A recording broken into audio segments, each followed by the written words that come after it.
A família como vai? Meu irmão, vem e responda. Olá, querido irmão, querida irmã, estamos nós aqui novamente para mais um programa, um podcast, A Família Como Vai. Ele vai ao ar todos os sábados das 9 às 10 horas da manhã pela Rádio Alvorada de Londrina, FM 106.3, mas você pode acessá-lo também pelo YouTube e também pelo Spotify, as plataformas onde a Rádio Alvorada tem o seu canal. E é claro que nós contamos que você também divulgue, que você compartilhe estes podcasts que a Rádio Alvorada está disponibilizando. Afinal de contas, a internet tão cheia de mensagens que não acrescentam nada à nossa vida, nós temos conteúdos que são relevantes, conteúdos que ajudam ao nosso crescimento espiritual. E aquela frase de São Paulo VI, que sempre lembra que aqueles que apoiam a evangelização têm os mesmos méritos dos evangelizadores. Então, de repente, você não é alguém que pregue, que fale, mas ao compartilhar, você está se tornando também um missionário, um evangelizador. Então, vamos juntos para mais este momento de reflexão sobre a vida de família. E hoje, querido irmão, querida irmã, nós queremos celebrar aqui no nosso podcast A Família Como Vai, a Semana Nacional da Família. As nossas comunidades viveram esta Semana Nacional da Família. E o lema da Semana Nacional da Família foi: ora, a esperança não decepciona, porque o amor de Deus foi derramado em nossos corações pelo Espírito Santo que nos foi dado. E o tema? O tema é muito bonito, hein?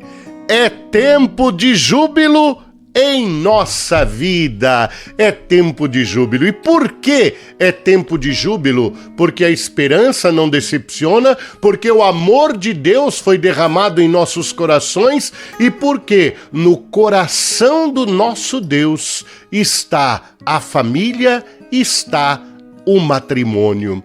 Nosso Deus, querido irmão, querida irmã, é família, é uma comunidade de Pai, Filho e Espírito Santo que no imenso amor que os envolve, nessa dinâmica de um amor, eles acabam avançando para além de si mesmos e criando todo o universo, criando o ser humano e criando este ser humano à imagem e semelhança de Deus. E quando lá no Gênesis se fala desta criação do ser humano à imagem e semelhança de Deus, o escritor sagrado faz questão de acrescentar: homem e mulher os criou.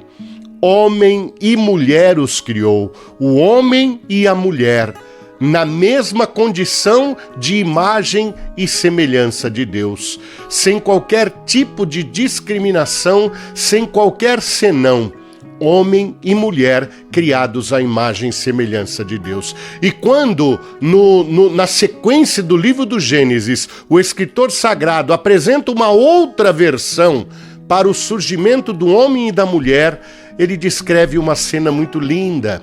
Coloca o homem tirado do barro, solitário, e dali vem então o sono de Adão e do seu lado retirada Eva, da sua costela, do seu lado como sua companheira. E quando ele a contempla, ele diz: esta sim é carne da minha carne, osso dos meus ossos. E aí vem a alegria e a palavra que diz, e depois será retomada por Jesus no Evangelho: o homem deixará seu pai e sua mãe, se unirá à sua mulher e eles serão uma só carne. E desta união, deste amor do homem e da mulher, vem então a fecundidade que faz com que venham os filhos gerados no amor. Querido irmão, querida irmã, este é o sonho do nosso Deus. É assim que começa a Sagrada Escritura. E as páginas da Sagrada Escritura vão descrevendo uma linda história de amor matrimonial. Quantos casais aparecem na Bíblia como referência para nós de vida de fé? Abraão e Sara, ou então Sara e Tobias, Ruth e Boaz, e tantos outros casais. O livro do Cântico dos Cânticos, um poema de amor lindíssimo, de jovens apaixonados que buscam um ao outro, e toda a natureza que está junto deles, vivendo e compartilhando deste amor. Ah, querido irmão, querida irmã, a palavra de Deus é um lindo livro de amor, e que nos mostra que todo o amor verdadeiro é um amor matrimonial, porque é um amor relacional, porque é um amor de busca, é um amor de entrega, é um amor de partilha. A história de Deus com o seu povo é descrita pelos profetas do Antigo Testamento como uma grande história de amor. E quando vem a plenitude dos tempos, o Filho de Deus vem habitar entre nós e vem morar numa família, vai viver também numa família, e isso faz muito sentido.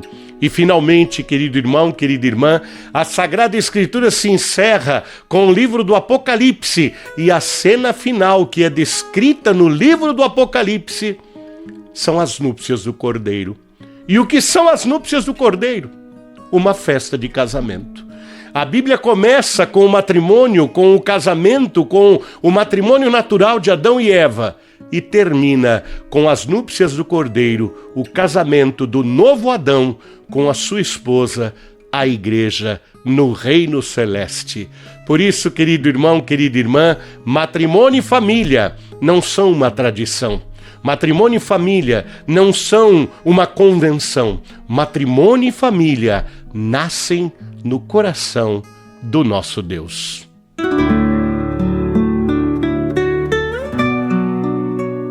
É tempo de júbilo na nossa vida. É este o tema da campanha da Semana Nacional da Família neste ano de 2025. E nós estamos aqui com o nosso programa, o nosso podcast, A Família Como Vai, refletindo sobre qual a razão deste júbilo, por que a família e o matrimônio são fonte de esperança, porque são os escolhidos para que o amor de Deus seja derramado pelo coração, pelo Espírito Santo, derramado em nossos corações pela ação do Espírito Santo. E nós queremos agora, querido irmão, querida irmã, abordar um aspecto muito bonito também nessa reflexão sobre a família no coração de Deus. Como nós podemos entender que o matrimônio e a família estão no coração do nosso Deus. E agora eu quero chamar a atenção para a relação de Jesus, o Filho de Deus que se encarnou, e a família. Como foi a relação de Jesus com a família? Muito bem, não podemos esquecer que quando o anjo do Senhor anuncia a Maria que ela será a mãe do Salvador, que por ela virá ao mundo o Messias, nós estamos falando de uma família que se constitui. Maria estava noiva de José, vai procurar o seu noivo, vai revelar o que aconteceu, um anjo do Senhor também vai até José, e ali então aquela família se constitui cercada de muitas interrogações, de muitas incertezas, até de muitos medos. Mas é nesta família que o Filho de Deus é acolhido. Então Deus quis nascer numa família. Não quis aparecer como um super-homem que vem para resolver todas as coisas. Não, ele vai nascer numa família. Ele vai viver as angústias de uma família, a pobreza da Gruta de Belém, a migração quando se deslocam para o Egito perseguidos, a volta e se estabelecendo na pequenina Nazaré, uma pequena aldeia. E ali, querido irmão, querida irmã, acontece algo que realmente chama a nossa atenção. Eu comentava e sempre gosto de trazer essa reflexão porque realmente ela mexe muito com a gente. O Filho de Deus veio morar entre nós. com a missão de salvar o mundo. Ele viveu 33 anos. E destes 33 anos que ele viveu entre nós, durante 30 anos, ele viveu numa família. O ministério público de Jesus dá menos de 10% da sua vida. São 3 anos de 33. Menos de 10%. Quando ele sai andando pela Palestina, chama os apóstolos, quando ele também realiza os sinais, os milagres, quando ele ensina, quando ele prega, quando ele ensina também a oração, ele faz isso em 3 anos. Os outros 30, ele era o carpinteiro, filho de José, o carpinteiro, filho de Maria. E os parentes dele moravam em Nazaré. Querido irmão, querida irmã, ou isso nos diz algo muito profundamente, ou então nós estamos diante de um Deus que não faz sentido nós crermos nele. Porque pela nossa lógica, como é que você pega alguém que vai trabalhar durante 33 anos pela salvação e deixa 30 anos essa pessoa consertando cadeira, fazendo mesa, ajeitando o telhado e possivelmente nas horas em que não havia o que fazer nessa área, porque Nazaré era muito pequena, talvez fosse ainda se dedicar ao cultivo do campo, no cabo da enxada, trabalhando como qualquer outra pessoa daquela época. E tanto é verdade que quando Jesus volta para Nazaré para anunciar o reino, ele é rejeitado. Porque as pessoas dizem, não é possível que esse menino que a gente conheceu aqui, brincava com os nossos meninos aqui, imagina. Isso tem um significado muito profundo, querido irmão, querida irmã, porque eu e você, que somos pessoas que temos a nossa família, que temos o nosso trabalho, é por aí que nós nos santificamos. O Filho de Deus viveu 30 anos trabalhando e vivendo em família, porque a família e o matrimônio é um sonho que está no coração de Deus e é por aí que o Senhor quer que nós nos santifiquemos. Se temos condições de trabalhar na igreja pela evangelização, claro que o faremos, mas a nossa santificação está na nossa família e no nosso trabalho.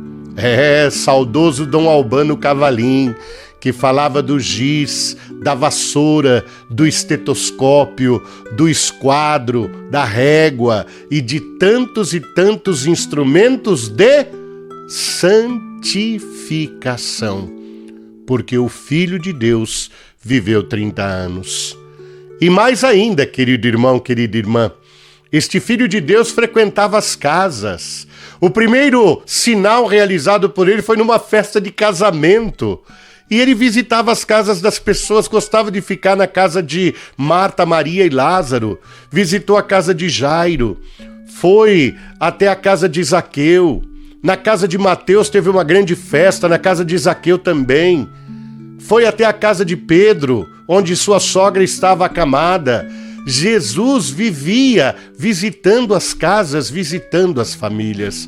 O nosso Deus, querido irmão, querida irmã, quando se tornou homem e veio morar no nosso meio, fez uma opção pela família, nascendo e vivendo numa família e frequentando as casas das famílias. Família que reza unida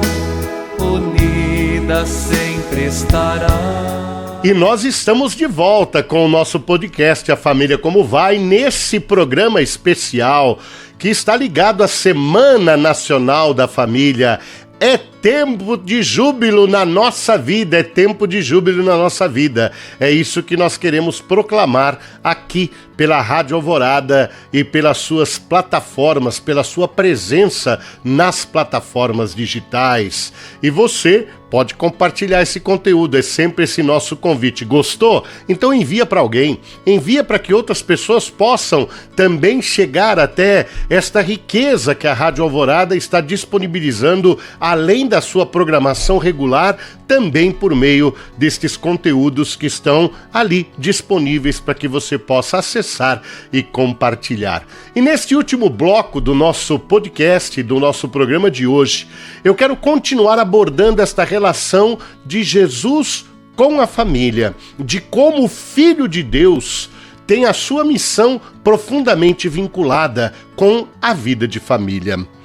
Querido irmão, querida irmã, esse momento crucial da história da nossa salvação é a cruz. Momento crucial. É ali que se completa a obra da ressurreição, da morte, paixão e ressurreição do Senhor. Porque os discípulos viram o crucificado, mas eles não viram a ressurreição. Eles viram o ressuscitado. Então a cena que fica para eles é a cena da crucifixão. Jesus crucificado. E no alto da cruz, com o seu corpo pendente já morto no sono da morte, um soldado transpassa o seu lado e desse lado aberto de Cristo jorram sangue e água. E desde os princípios da igreja, isso foi visto como um sinal do nascimento da própria igreja. Porque a igreja nasce nas águas do batismo e se alimenta pelo sangue, o corpo e o sangue do próprio Cristo na Eucaristia. Água e sangue, batismo e Eucaristia. E contemplando esta cena, nós vamos então voltar àquela cena do Gênesis, em que Adão adormecido, do seu lado aberto é tirada a costela, e desta costela nós temos Eva. Do lado aberto do novo Adão, do homem novo, recriado com o envio do Filho de Deus que se tornou um de nós, do seu lado aberto no sono da morte, nasce a sua esposa, a igreja, por quem ele deu a vida, porque ele entregou a sua vida. E essa sua esposa, ele a ama, dando-lhe a vida. Querido irmão, querida irmã, a partir deste momento, não há mais o matrimônio apenas natural, como foi o de Adão e de Eva, ou como foi no Antigo Testamento, ou até esse mistério da cruz. A partir do mistério da cruz, o matrimônio passa a ser um sacramento. Se o noivo entrega a sua vida pela sua noiva, que é a igreja, o esposo dá a sua vida pela esposa, então todo homem e toda mulher que se casam passam a ser um testemunho vivo deste amor incondicional, que é o que sustenta o matrimônio, o que sustenta a família. Essa entrega, essa doação, este ir até as últimas consequências na opção pelo amor. E aí, querido irmão, querida irmã, nós temos então os 3 altares onde acontece a vida da família. O primeiro altar é o altar da Eucaristia, onde fazemos o memorial da paixão, morte e ressurreição do Senhor, onde novamente ele repete o gesto de se entregar à sua igreja. E por isso, a família e o casal que se alimentam do pão da Eucaristia, do pão da palavra na Eucaristia, está vivendo a primeira dimensão do altar da Eucaristia na sua vida. O segundo altar, querido irmão, querida irmã da família, é o leito nupcial.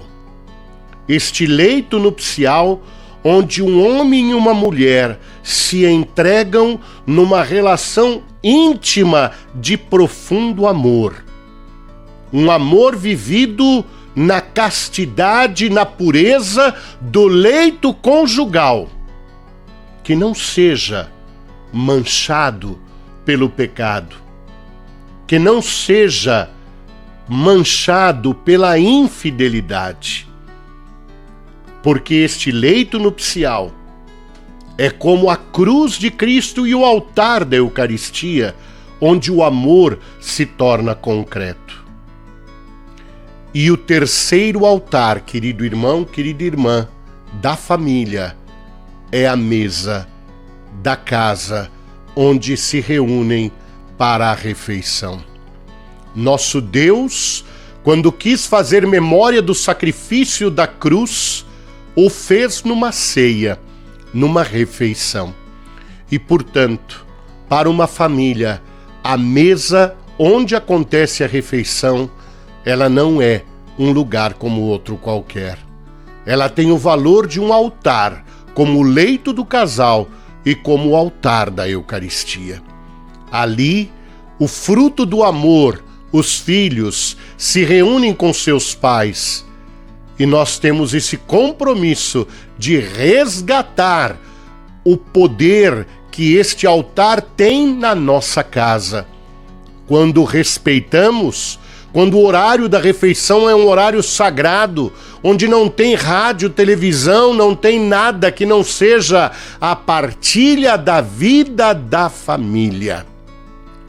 Que o Senhor nos dê essa graça e essa bênção de venerá-lo nestes altares da igreja e da nossa casa. E assim nós terminamos, querido irmão, querida irmã, mais um podcast. Espero que você tenha gostado e o convite de sempre: curta, compartilhe, divulgue! A família como vai?